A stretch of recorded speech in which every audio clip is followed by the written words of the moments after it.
and other people, if they don't get a chance today, they can send us their opinion, their thoughts before or after the seminar, and Parvesa will circulate so that all the people who could not come, they will be able to read it. So the thoughts that I have put on paper, I have titled them Speech. Are there personalities in life that are sacred? Are there books in the world that are holy? Do people have the right to challenge and criticize things that other people consider holy and sacred? Do people have the right to kill those who offend their religious beliefs? These are some of the questions hidden behind the political dialogues, social discussions, and religious debates about blasphemy law and freedom of speech. For centuries, in many religious communities, countries, and cultures, blasphemy was considered a religious crime punishable by death. The common way to kill anyone who committed blasphemy was by hanging or stoning. In Leviticus 24, 13 to 16, God says to Moses, and I quote, "Take the blasphemer outside the camp. All those who heard him are to lay their hands on his head, and the entire assembly is to stone him. Say to the Israelites, if anyone curses his God, he will be held responsible. Anyone who blasphemes the name of the Lord must be put to death. The entire assembly must stone him." Unquote. But in the last century, many such religious, autocratic, and punitive traditions have been challenged by many atheists, agnostics, freethinkers, and human rights activists who want to create a democratic, secular, and humanist world. The irony is that while some communities are becoming more liberal, others are becoming more fundamentalist. While some countries are abolishing blasphemy laws, others are becoming more punitive. Some cultures are becoming more secular and separating church and state. Others are becoming more theocratic and merging the mosque and the government. In the last few decades, thousands of men and women have been arrested and punished under blasphemy laws all over the world. In some countries, people have taken the law into their own hands and killed those accused of blasphemy. The Pakistan Penal Code prohibits blasphemy against God, prophets, scriptures, and organized religions, and the penalties range from fines to death. Penal Code states, and I quote, "Uttering of any word or making any sound or making any gesture or placing of any object in the sight with the deliberate intention of wounding the religious feelings of any person. The penalty is 1 year in prison or a fine or both." Penal Code 295B focuses on defiling of Quran. The penalty is imprisonment for life. And Penal Code 295C states, quote, "Use of derogatory remarks spoken, written, directly or indirectly, that defy the name of Muhammad. The penalty is mandatory death and a fine." Between 1986 and 2007, the Pakistani authorities charged 647 people with blasphemy offenses. Half of these were non-Muslims who comprise only 3% of the Pakistani population. Many innocent people from Christian, Ahmadi, and Shiite communities were murdered by angry and violent mobs in Pakistan, creating terror among religious minorities. Pakistani laws became more punitive in the 1980s during the government of Ziaul Haq, who tried to Islamize Pakistan. Now in Pakistan, we have the federal Sharia code that ensures that no law can be made in Pakistan that goes against the teachings of Islam. This is Constitution Article 203D.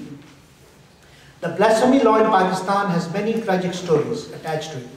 Let me share a few. Number 1. In October 2000, Pakistani authorities charged Dr. Yunus Sheikh with blasphemy on account of remarks that students claimed he made during a lecture.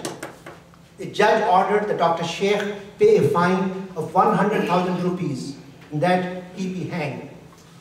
Fortunately, Dr. Sheikh was able to leave Pakistan in 2003, And I received an email from him personally that he said that now he resides in Switzerland, where the Swiss government gave him asylum. Number 2, in 2006, Dan Brown's book, The Da Vinci Code, and the film based on the book were banned in Pakistan as they were considered blasphemous. Culture Minister Ghulam Jamal said, and I quote, "Islam teaches us to respect all the prophets of God Almighty, and degradation of any prophet is tantamount to defamation of the rest." So after the Da Vinci Code, the code that was only restricted to Muhammad is now broadened to any prophet because it's considered blasphemous. Number 3, in 2014, Muhammad Asghar, a 70-year-old British man from Edinburgh, was convicted of blasphemy and sentenced to death by a court in Rawalpindi, as he declared that he was a prophet. There were many who defended Mr. Asghar as he suffered from mental illness, and I saw the records that he was diagnosed with schizophrenia, treated in England by psychiatrists, but so that was part of his condition. And number 4, in 2010, Asiya Bibi was sentenced to death by hanging on a charge of blasphemy when Punjab Governor Salman Taseer, a secular humanist, supported her publicly. He was shot dead by his fundamentalist security guard Mumtaz Qadri for supporting Asiya Bibi. It is a sad state of affairs that there are so many lay people and lawyers in Pakistan who are more sympathetic to Mumtaz Qadri than Salman Taseer. In the last decade, the Organization of Islamic Cooperation has tried to introduce a blasphemy law in the United Nations. The campaign ended in 2011 when the proposal was withdrawn in Geneva in the Human Rights Council. The proposal did not get much support, as it was obvious that a blasphemy law could not be defined, and furthermore, it would violate human rights and would be abused by religious fundamentalists all over the world. Many humanist and human rights activists oppose blasphemy laws because they conflict with the values of freedom and speech and expression that are central to the traditions of secularism, democracy, and humanism. Article 19 of the Universal Declaration of Human Rights, adopted in 1948 by the United Nations, clearly states that, and I quote, "Everyone has the right to freedom of opinion and expression. This right includes freedom to hold opinions without interference and to seek, receive, and impart information and ideas through any media and regardless of frontiers," unquote. The tradition, now let me give you a little historical background. The tradition of freedom of speech and expression originated in Greece in the 5th century BC. That tradition was promoted by many democratic countries, including England and France. England's Bill of Rights in 1689 legally established the right of freedom of speech. In France, in 1789, the French government included in their constitution the Declaration of Rights of Man for all citizens. Over the centuries, while many secular organizations, institutions, and constitutions supported freedom of speech, many religious organizations and institutions curtailed it. One such example is the Catholic Church. In 1501, Pope Alexander VI issued a list of prohibited books. These censored books included the writings of well-respected scientists and philosophers, including Descartes, Galileo, John Locke, Rousseau, and Voltaire. Voltaire's belief is shared by his biographer, Evelyn Hall, in these words, and I quote, "I disapprove of what you say, but I will defend to the death your right to say it." That was a very famous quotation of Voltaire. "I disapprove of what you say, but I will defend to the death your right to say it." And our contemporary scholar, Noam Chomsky, American linguist and political philosopher, shared his view on freedom of speech in these words, and I quote, "If you believe in freedom of speech, you believe in freedom of speech for views you don't like," unquote.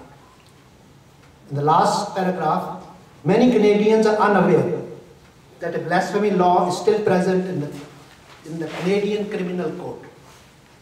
This year, many atheists and agnostics, humanists, and human rights activists are signing a petition to send to Ottawa, requesting the Canadian government to remove that law from the Canadian Criminal Code.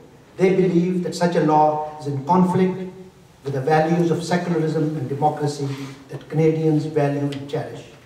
Although in Canada it had not been active or not been used since 1930s, but there was a film, I think recently, something about Ryan, there was some humorous film in which it was religious humorous film in which the directors and the producers had quoted that Canadian code does have a blasphemy law on paper. So there are many Canadians who feel that we should remove that because this is, in a way, they feel it's from the Dark Ages. But anyhow, so this is just as the setting. So the discussion has some religious overtones, it has political overtones, it has social underpinnings, it has human rights activities. So that's why we invited a different range of people who would share their thoughts. I'll start with our first speaker, Asma Warsi.